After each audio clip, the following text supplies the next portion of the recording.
Hello guys, welcome to dynamic tutorial services YouTube channel. इस video में हम लोग बात करेंगे क्लास 12 का बैंकिंग का वो कौन सा टॉपिक है जो सिलेबस से हटा दिया गया है। ठीक है, बैंकिंग में टोटल 7 चैप्टर्स आप लोगों को करना है और सब में से थोड़ा बहुत सा टॉपिक हटाया गया है, तो हम लोग एक एक करके डिस्कस करते हैं। सबसे पहला यूनिट हो गया कमर्शियल बैंकिंग इन इंडिया।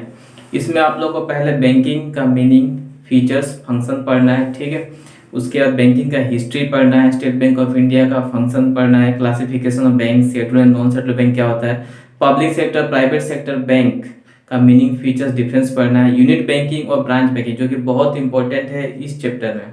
इस चैप्टर से unit banking and branch banking का क्वेश्चन जरूर आता है। ठीक है, ये सब आप लोग को पढ़ना है। दो टॉपिक हटा दिया गया है। एक तो नेशनलाइजेशन का सारा टॉपिक हटा दिया गया है। नेशनलाइजेशन में पूछता था नेशनलाइजेशन कब हुआ, उसका हिस्ट्री पूछेगा। ठीक है, उसका इम्पैक्ट क्या क्या हुआ। दूसरा group banking and chain banking हटा दिया गया है। ठीक है, साथ ही lead banking scheme, lead banking का जो क्वेश्चन लास्ट ईयर भी आया था वो सब हम लोग को यहाँ से हटा दिया गया है। ठीक है, यूनिट नंबर 2 है रिजर्व बैंक ऑफ इंडिया।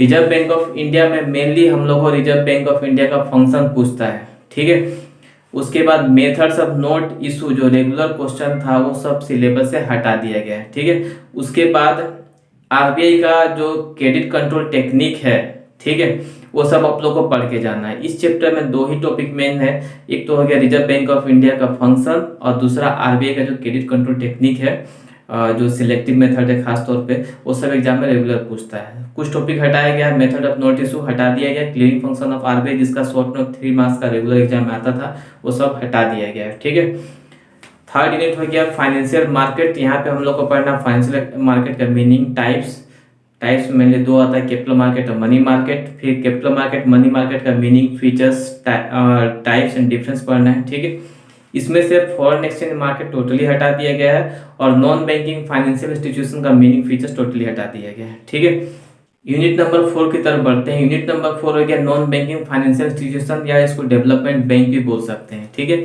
यहाँ पे हम लोग को डेवलपमेंट बैंक का मीनिंग, फीचर्स, इंपॉर्टेंस तो पढ़ना है, साथ ही कुछ खास डेवलपमेंट बैंक जैसे कि SFCI, NABARD, SIDC, LICI, GICI, ये सबको हम लोग को पढ़ के जाना है। और कुछ इंटरनेशनल डेवलपमेंट बैंक है जैसे IBRD जिसको हम लोग वर्ल्ड बैंक भी बोल सकते हैं, IMF, IDA, IFC, ADB, इस सब का मीनिंग, पर्पज पढ़ के जाना है। ठीक है, हटाया गया यहाँ पे IFCI, IDBI, UTI and money market mutual fund, इन सब का शॉर्ट नोट पूछता था एग्जाम में, इसको सिलेबस से हटा दिया गया है। ठीक है, नेक्स्ट हो गया हम लोग का निगोशिएबल इंस्ट्रूमेंट। निगोशिएबल इंस्ट्रूमेंट में 3 टॉपिक हम लोग को पढ़ना था, cheque, bills of exchange, promissory note. ठीक है, वो सब का सब अभी भी हम लोग को पढ़ना है। Cheque, bills of exchange, promissory note का मीनिंग पढ़ना है, फीचर्स पढ़ना है, डिफरेंसेस पढ़ना है। डिफरेंसेस ऐसा क्वेश्चन है जो हर साल एग्जाम में पूछता है, चाहे चेक, बिल्स एक्सचेंज का पूछे, बिल्स एक्सचेंज, प्रोमिसरी नोट का पूछे। ठीक है, इसके बाद होल्डर का जो मीनिंग है वो पूछता है, होल्डर इन ड्यू कोर्स। ठीक है, वो सब सिलेबस से हट गया है। Payment in due course syllabus से हट गया है। ह्यूंडीज का जो टॉपिक था वो सब सिलेबस से हट गया है। ठीक है, यूनिट 5 में हम लोग का एक इंपॉर्टेंट टॉपिक है इंडोर्समेंट। इससे क्वेश्चन एग्जाम में श्योर आता है, तो इंडोर्समेंट आप लोग को अच्छे से पढ़ के जाना है। ठीक है, सिर्फ जो होल्डर वाला पार्ट है उसको आप लोग यहाँ पे छोड़ देंगे, हुंडीज वाला पार्ट आप लोग यहाँ पे छोड़ देंगे। ठीक है, यूनिट 6 हो गया collection and payment of cheque. ठीक है, इसमें हम लोग का चेक्स का अलग अलग टाइप जैसे बियर चेक, ऑर्डर चेक, उन सब का अलग type, open cheque, cross cheque, फिर क्रॉस चेक का अलग अलग टाइप। ठीक है, बैंकिंग में जैसे पास्ट एग्जाम देखा जाए तो 2 टॉपिक एकदम रेगुलर पूछा है, एक तो इंडोर्समेंट क्या होता है उसका अलग अलग टाइप्स। ठीक है, उसके बाद क्लोजिंग ऑफ चेक उसका अलग अलग टाइप, ये रेगुलर एग्जाम में पूछता है, तो ये 2 टॉपिक पे आप लोग को ध्यान रखना है। ठीक है, उसके बाद इसमें से हटा क्या है, प्रोटेक्शन ऑफ कलेक्टिंग बैंकर। 2 तरह का यहाँ बैंकर होता है, एक तो पेइंग बैंकर, दूसरा कलेक्टिंग बैंकर। कलेक्टिंग बैंकर का जो हम लोग का प्रोटेक्शन अवेलेबल है लीगली वो सब सिलेबस से हटा दिया गया है। ठीक है, उसके बाद मटेरियल अल्टरेशन हटा दिया गया है।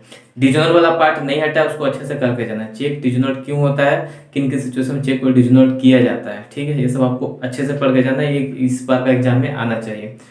और आगे बढ़ते हैं यूनिट नंबर 7। यूनिट नंबर 7 में पहला हो गया लिक्विडिटी क्या होता है उसका इंपॉर्टेंस। ठीक है, कैश बैलेंस, कैश रिजर्व क्या होता है उन सबका डिफरेंस पूछता है। नेक्स्ट SLR, ठीक है, और CRR, कैश रिजर्व रेशियो, ये सब एग्जाम में पूछता है, इसका शॉर्ट नोट। ठीक है, हटाया गया यहाँ पे principle of sound investment and lending, ये बहुत ही इंपॉर्टेंट क्वेश्चन था, हर साल एग्जाम में पूछता था, इस बार हटा दिया गया है। ठीक है, इस चैप्टर में देखा जाए पास्ट एग्जाम के हिसाब से तो 4 क्वेश्चन मेन है। एक तो प्रिंसिपल ऑफ साउंड इन्वेस्टमेंट, दूसरा प्रिंसिपल ऑफ साउंड लेंडिंग, ठीक है, दोनों को हटा दिया गया। तीसरा क्वेश्चन लिक्विडिटी क्या होता है, कौन कौन सा फैक्टर से लिक्विडिटी अफेक्ट होता है, ठीक है। चौथा क्वेश्चन हो गया हम लोग का कितने तरह का लोन्स एंड एडवांसेस बैंक देती है, जैसे overdraft, cash credit loans and advances, ठीक है। तो इस 2 क्वेश्चन जो बच गया वो उसको अच्छे से पढ़ के जाना। उसके बाद hypothecation and later of credit जिसका शॉर्ट नोट पूछता था उसको हटा दिया गया, ठीक है। तो यूनिट 7 में आप लोगों को ज़्यादा कुछ नहीं पढ़ना है।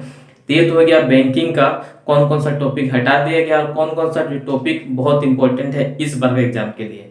वीडियो पसंद आए तो एक लाइक दीजिए और चैनल से जुड़े रहें। मिलते हैं अगले वीडियो में जहाँ पे कुछ और इंपॉर्टेंट टॉपिक को हम लोग डिस्कस करेंगे।